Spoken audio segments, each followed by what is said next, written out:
पवित्र आत्मा द्वारा लिखे गए परमेश्वर के जीवित वचन, दानियल की पुस्तक अध्याय 12।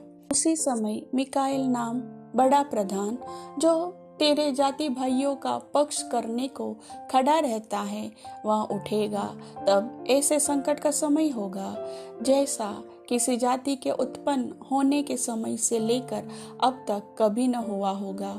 परंतु उस समय तेरे लोगों में से जितनों के नाम परमेश्वर की पुस्तक में लिखे हुए हैं, वे बच निकलेंगे, और जो भूमि के नीचे सोए रहेंगे उनमें से बहुत से लोग जाग उठेंगे।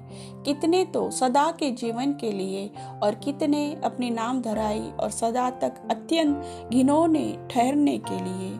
बुद्धिमानों की चमक आकाश मंडल की सी होगी, और जो बहुतों को धर्मी बनाते हैं वे सर्वदा तारों के समान प्रकाशमान रहेंगे।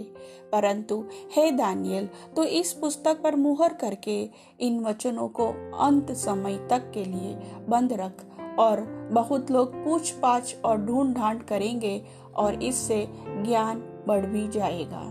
यह सब सुन मुझ दानियल ने दृष्टि करके क्या देखा कि और दो पुरुष खड़े हैं, एक तो नदी के इस तट पर और दूसरा नदी के उस तट पर है। तब जो पुरुष सन का वस्त्र पहने हुए नदी के जल के ऊपर था, उससे उन पुरुषों में से एक ने पूछा, इन आश्चर्य कर्मों का अंत कब तक होगा?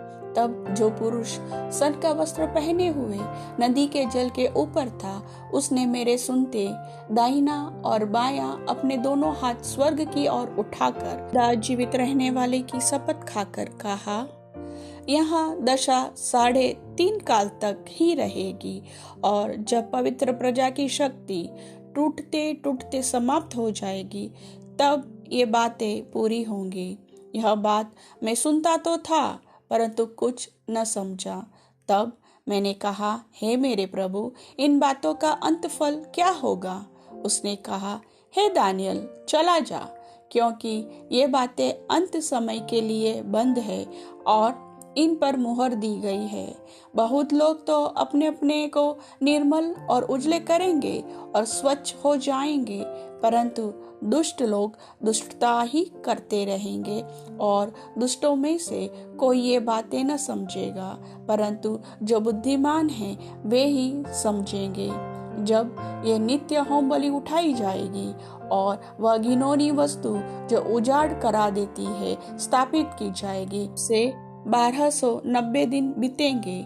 क्या ही धन्य है वह जो धीरज धरकर 1335 दिन के अंत तक भी पहुँचे। अब तू जाकर अंत तक ठहरा रह, और तू विश्राम करता रहेगा, और उन दिनों के अंत में तू अपने निज भाग पर खड़ा होगा। परमेश्वर वचन सुनने वाले सभी भाई बहन को आशीष दे। आमीन।